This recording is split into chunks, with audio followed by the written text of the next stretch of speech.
Throughout London and a lot of major cities, there are groups of cats that live outside direct human control, and these are referred to as feral cats or community cats or street cats, and they're cats that aren't conventional pets but do come to the attention of animal welfare organisations.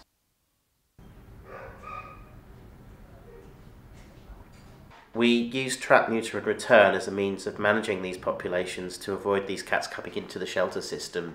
The shelters wouldn't be able to rehome these animals for reasons of temperament, and also shelters are running at very full capacity a lot of the time. So trap-neuter-return allows you to bring the population to a stable level and then for it to gradually reduce by maintaining these animals on site. Once they're neutered, they're no longer going to be able to increase and add to their own population. And this solution is usually quite acceptable to landowners and caregivers once they understand what's involved.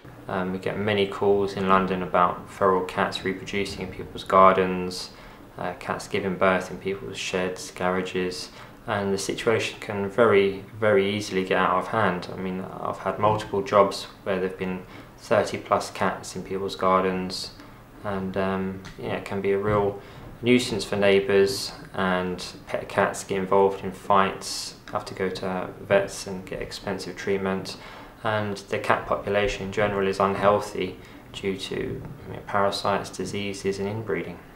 The problem that can often occur with feral cats is that the population does grow very quickly, and what starts off as 1 or 2 cats can very easily, at the end of a summer, can easily be a group of 9 or 10 cats.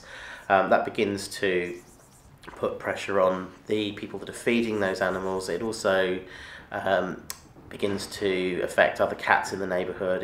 There may be situations of nuisance or smell, or cats ripping open bin bags and those sorts of problems that can crop up, and that's what tends to bring them to the attention of either the authorities or animal welfare organisations.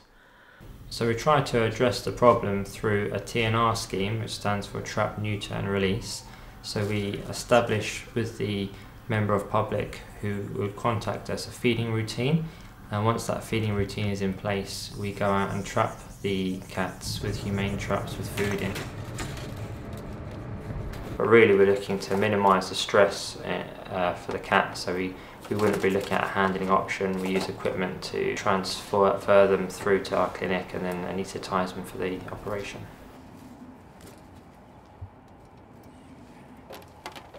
We then bring them back to the Make-You Animal home. We get them neutered, we treat them for worms, fleas and ticks, and we return them to the area where we trapped them from, so they are unable to reproduce but are healthy and able to live their lives as feral cats. The actual spay or castrate procedure is the same as a domestic cat.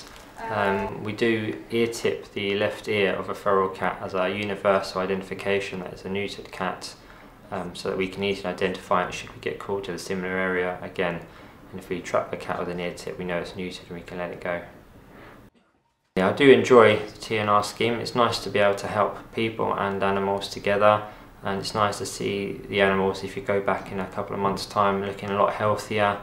They're not sick or injured, and they're able to live their lives as feral cats without any worry of being persecuted by neighbours or diseases or injuries.